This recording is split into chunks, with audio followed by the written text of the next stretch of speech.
جبت لكم وصفة سهلة من وصفات كتير لبسكويت العيد. لو انت من كده لسه مبتدئة ما بتعرفيش تعملي وخايفة تجربي في كمية كبيرة، هنعمل كمية بسيطة كده وهتكون بالجرامات. ده بسكويت البرتقال هنبتدي بيه ان شاء الله، وزي ما بقولك كمية بسيطة علشان ما تقلقيش. السمنة بتاعتها لازم تكون ساقعة، يعني على رف التلاجة مش في الفريزر. اول حاجة هنزل بالسمنة كده، السمنة 150 جرام، وبعد كده هنزل عليها بسكر 100 جرام، السكر يكون بودر وتكوني نخلاه علشان ما يبقاش فيه تكتلات. بعد كده هقلبه بالمعلقة في قلب بعضه كده بس علشان يندمج في الأول، وهضربه بالمضرب الكهرباء، مفيش مضرب كهرباء، باليدوي عادي. هو عشان السكر بودر مش هياخد منك وقت خالص. تدنيكي بقى تضربيه كده برضو لحد ما يبقى فومي معاكي زي الكريم شانتيه كده، منفوخ ولونه ابيض كده حلو.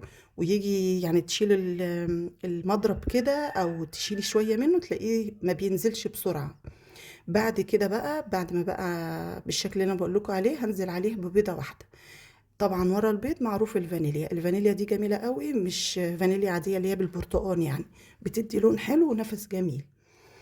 بعد كده ده ريحة البرتقال بتبقى من عند العطار، هي فيها حاجة بسيطة كده ربع الإزازة من تحت، بحطها هي كمان. بعد كده بعد ما يعني نضرب كويس، شايفين ما بينزلش بالمعلقة كويس، يعني فومي كده وحلو. هبتدي ان انا انزل بالدقيق. الدقيق 350 جرام، هي الكوباية الكبيرة دي. هنزل بيه على 3 مراحل علشان كل دقيق بيختلف عن التاني، فممكن ياخد اقل من 350 جرام.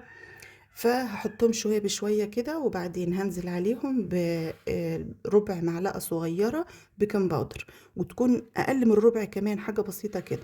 وكمان نشا معلقة صغيرة، ولبن بودر معلقة صغيرة، برضو تنخليهم علشان لو في أي حاجة. قلبيهم بقى في قلب بعض بالشكل ده كده، وتنزلي بالدقيق واحدة واحدة زي ما أنا قلتلك، علشان يعني ممكن ما ياخدش 350 جرام بحالهم. برضه هقلبهم لحد ما يدخلوا في قلب بعض بالشكل ده هوت. خلاص كده الكمية كلها خلصت، برضه هلمها بالشكل ده. وبعد كده تبقي تشيلي بقى المعلقة منها وتبتدي تلمي العجينة. مش بتنبس زي الكحك ولا بتنعجن، انا بلمها كده بضغطة من ايديا كويسة. لو جه ناشف معاكي تقدري تحطي شوية مية او لبن، بس بلاش اللبن علشان هو بيطري، المية افضل يعني. بس بالمعلقة كده يعني، فاهمين؟ مش كتير. بعد كده علشان يسيب من ايدك ويلم بسرعة بحط حوالي معلقة زيت كده، وطبعا على حسب الكمية اللي انت عاملاها، احنا عاملين كمية بسيطة يعني ممكن ياخد معلقة زيت او 2 بالكتير، مش اكتر من كده. لميتها بقت ناعمة وطرية معايا زي ما انتوا شايفينها كده. بعد كده بقى بسيبها يعني دقايق كده جنبي على ما بشوف هشكلها بايه.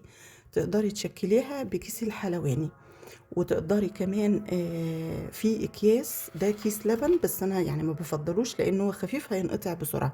بس انا بوريكي بتدخلي القمع ازاي وتقصيها كده على قدها علشان الكيس ما يبوظش. في اكياس زي ديت برضو بس استخدام واحد، تقدري تجيبيها وبعد كده خلاص ترميها بقى، يا اما كيس الحلواني. لو انت عامله كميات زيي انا، بس عامله شويه صغيرين ده في التصوير علشان بوريها لكم للي عاوز يبتدي. لكن انا عامله كميه كبيره، فانا بفضل استخدم اللي هي المكنه البسكويت اللي هي بتاع زمان بتاع امهاتنا دي. خلاص. لو انت هتعملي في القمع زي ما احنا قلنا كده او كيس الحلواني، يا ريت تكون يعني العجينه طريه شويه عشان تمشي معاكي ما تغلبكيش. فاهمين؟ شايفين بتنزل على طول ازاي؟ يا دوبك تحطي بقى الصابع كده او الشكل اللي يعجبك و... وترصيها في قلب الصينيه.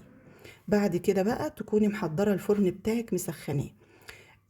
انا ولعته الاول على درجه حراره 200، يا دوب سخن كده، وبعدين وطيته على 180 على راحته كده. حطيته في الرف اللي في النص، وما بيحتاجش نار من فوق، هي النار من تحت بس، وكنت مشغله المروحه. قعد معايا 10 دقايق 13 دقيقة في الحدود دي، حسب اللون اللي انت بتحبيه. انا بحبه يعني اصفر كده، بحبوش اطلعه ابيض يعني. عايزة تغمقيها اكتر من كده يبقى تقعد يجي ربع ساعة، بس ما انصحكش خليه بس هو من 10 دقايق ل 13 ساعة يطلع معاكي بالشكل ده. جميل قوي ومقرمش، ومش عايزة اقولك جميل ازاي، سمعتوا الخروشة؟ كنت بوريها لكم دلوقتي. اول حاجه بقى اما تطلعيه من الفرن سيبيه يتهوى كويس، ما تلسيهوش لانه بيبقى طري وهيتكسر منك. لميه بقى بعد ما يبرد كده، وفي كيس كده حلو نضيف وفي قلب علبة تخزين وتحطيه وتربطيه، هيفضل معاكي ناشف لأكبر مدة. جربوها هيعجبكم إن شاء الله.